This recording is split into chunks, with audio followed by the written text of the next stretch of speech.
Pancasila itu sendiri merupakan pilar ideologis negara Indonesia, yang dimana Pancasila sendiri dapat diartikan menjadi 3 bagian. Yang pertama yaitu etimologis, historis, dan terminologis. Yang pertama adalah etimologis. Etimologis merupakan bahasa Sanskerta yang dimana panca adalah 5, sila adalah dasar, alas atau sendi, dan sila adalah aturan tingkah laku yang baik atau penting. Nah, yang kedua adalah historis, yang dimana historis ini adalah Tripitaka Buddha yang merupakan 5 aturan berupa larangan membunuh, mencuri, berzina, berdusta, dan minum miras. Yang terakhir ada etimologis, digunakan untuk memberikan nama dasar filsafat negara. Pancasila adalah produk otentik pendiri negara Indonesia atau the founding fathers. Pancasila merupakan pandangan hidup bangsa serta dasar filsafat kenegaraan yang mengambil nilai dari agama, kebudayaan, dan adat istiadat yang telah diwujudkan dalam masyarakat. Baiklah, selanjutnya di sini kita membahas tentang 5 makna dari simbol Pancasila itu sendiri. Yang pertama di sini ada kepala banteng. Simbol gambar kepala banteng terletak di sebelah atas gambar bintang. Gambar kepala banteng dijadikan sebagai dasar kerakyatan yang dipimpin oleh hikmat kebijaksanaan dalam permusyawaratan perwakilan.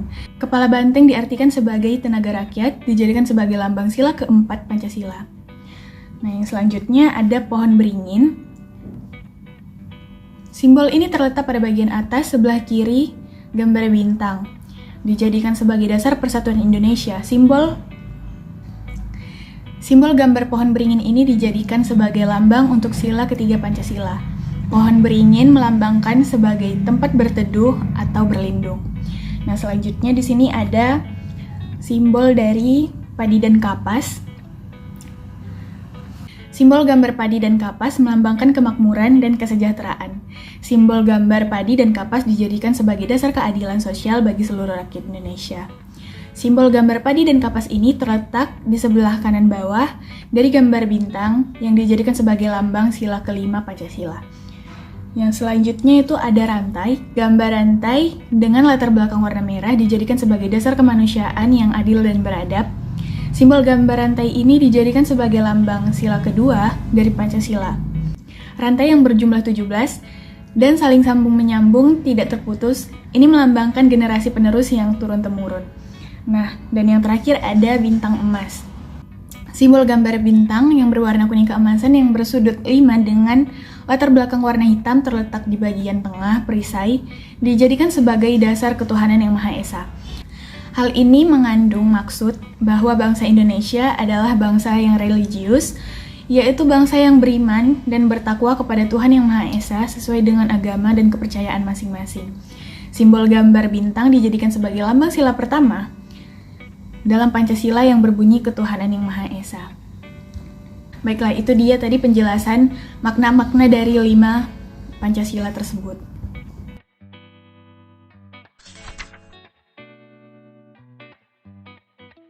Pancasila di era prakemerdekaan itu dimaksudkan adalah Pancasila, sejarah Pancasila sebelum kemerdekaan.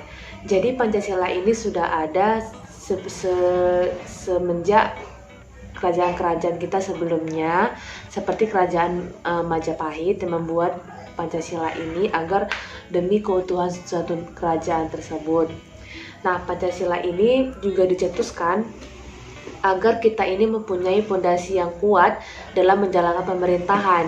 Jadi dengan adanya Pancasila, maka Indonesia akan memiliki dasar atau fondasi dalam bernegara agar tidak mudah dipengaruhi dan dijajahi oleh negara asing atau negara lain. Pancasila juga dicetuskan agar Indonesia ini mempunyai dasar suatu negara. Nah, dengan hal itu dibuatlah yang namanya sidang BPUPKI.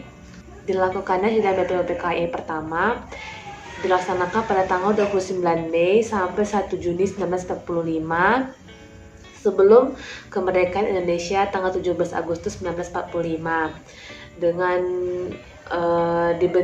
BPUPKI ini dibentuk oleh pemerintahan kependudukan Jepang pada tanggal 29 April 1945 yang beranggotakan 60 orang. Yang BPUPKI ini juga diketuai oleh Dr. Rajiman Weddiodiningrat yang didampingi oleh Raden Panji Suroso dan Ichi Bagase. Dan sidang ini juga menampilkan beberapa pembicara yaitu Muhammad Yamin, Isnur Soekarno, Ki Bagus Hadikusumo, dan Mr. Supomo.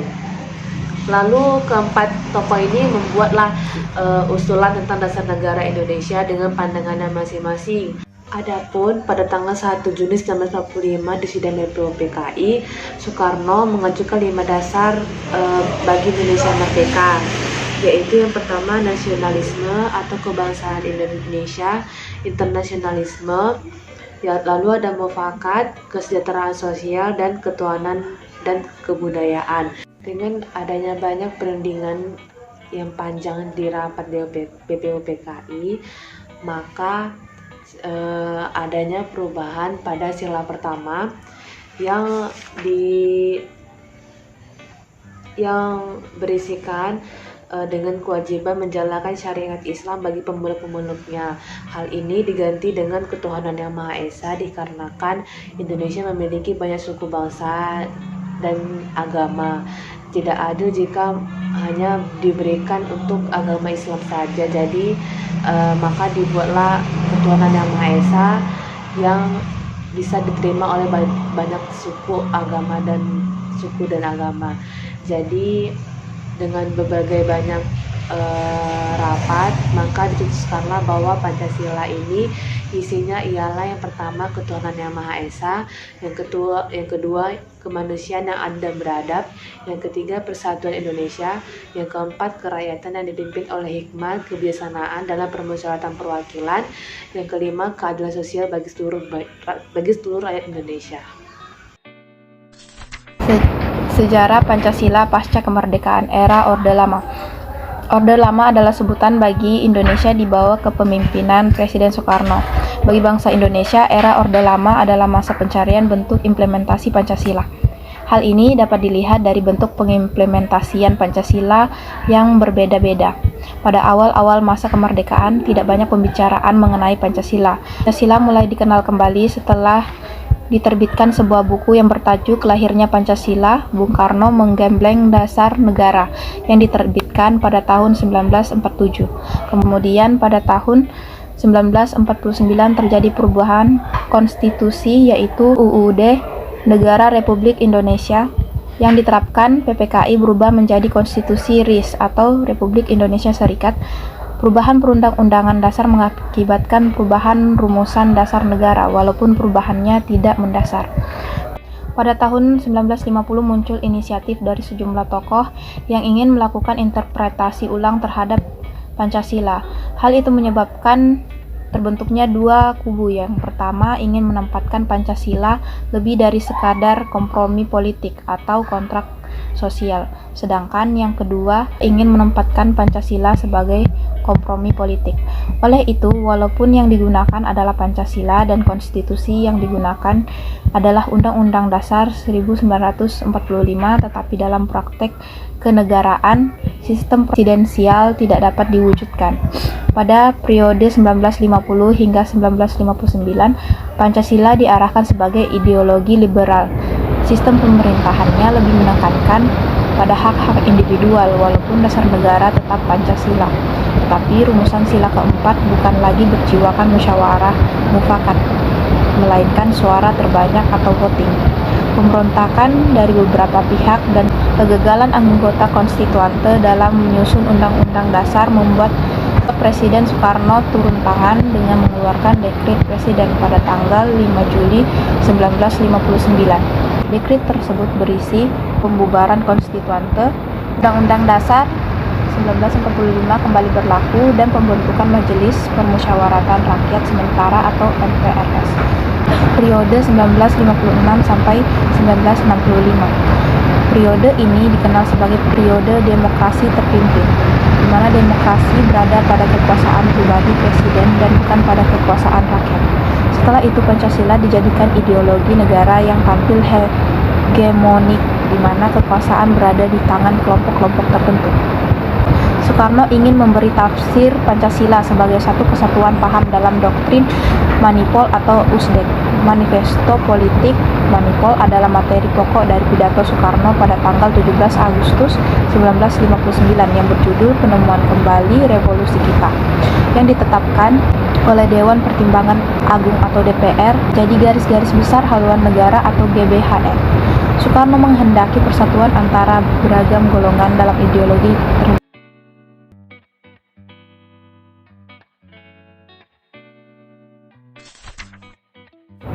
Satu, ketuhanan yang Maha Esa. 2, kemanusiaan yang adil dan beradab. 3, persatuan Indonesia. 4, kerakyatan yang dipimpin oleh hikmat kebijaksanaan dalam permusyawaratan perwakilan. 5, keadilan sosial bagi seluruh rakyat Indonesia. Era Orde Baru berlaku dari tahun 1966 hingga tahun 1998. Pada kurun waktu tersebut, Presiden Soeharto secara terus-menerus menyeru pentingnya memahami Pancasila sebagai dasar negara dan pandangan hidup bangsa Indonesia. Pada tahun 1998, era Orde Baru dianggap gagal dalam mengelola pemerintahannya. Krisis ini bermula dari krisis moneter dan ekonomi pada tahun 1997. Harusnya Pancasila sebagai contoh dan nilai dasar moral etik bagi negara dan aparat pelaksanaan negara, namun digunakan sebagai alat legitimasi politik. Puncak keadaan tersebut ditandai dengan hancurnya ekonomi nasional dan timbulnya berbagai gerakan masyarakat yang dipelopori oleh mahasiswa cendekiawan dan masyarakat sebagai gerakan moral politik yang mengatur adanya reformasi di segala bidang politik, ekonomi, dan hukum. Pancasila pada reformasi lahir dengan semangat untuk menghapus pengalaman-pengalaman buruk penyelenggaraan pemerintahan sebelumnya. Di awal reformasi ini, Pancasila telah dilupakan banyak orang. Keluarnya ketetapan MPP, NIF, MPR tahun 1998, pencabutan ketetapan Majelis Permusyawaratan Rakyat Republik Indonesia nomor 2 MPR 1978 tentang pedoman penghayatan dan pengamatan Pancasila dan penetapan tentang penegasan kembali Pancasila sebagai dasar negara dapat dikatakan sebagai momen penting dan bersejarah bangsa ini. Di reformasi ini ternyata tidak alergi dengan Pancasila. Di era reformasi ini banyak pergerakan yang bertentangan dengan pengertian reformasi itu sendiri, seperti merusak, membakar pusat kegiatan ekonomi, melakukan penjajahan serta penganiayaan. Di awal periode era reformasi ini, semua langkah dan kebijakan yang ada mengatasnamakan Pancasila, tetapi dalam kenyataannya langkah dan kebijakan ini sangat berlawanan dengan Pancasila. Kesimpulannya, Pancasila merupakan cita-cita bangsa Indonesia yang harus tetap dipertahankan di masa yang akan datang. Nilai-nilai Pancasila harus tetap dapat diwariskan sebagai langkah estafet mewariskan negara kebangsaan Indonesia. Kegagalan mewariskan Pancasila merupakan kegagalan mempertahankan keutuhan NKRI. Pancasila di masa depan harus mampu menjadi ideologi terbuka agar mampu mengisi kebutuhan warga negara yang semakin mengglobal dan terbukanya arus informasi, sehingga warga negara Indonesia harus menjadikan Pancasila sebagai pegangan hidup dalam mengaruhi globalisasi.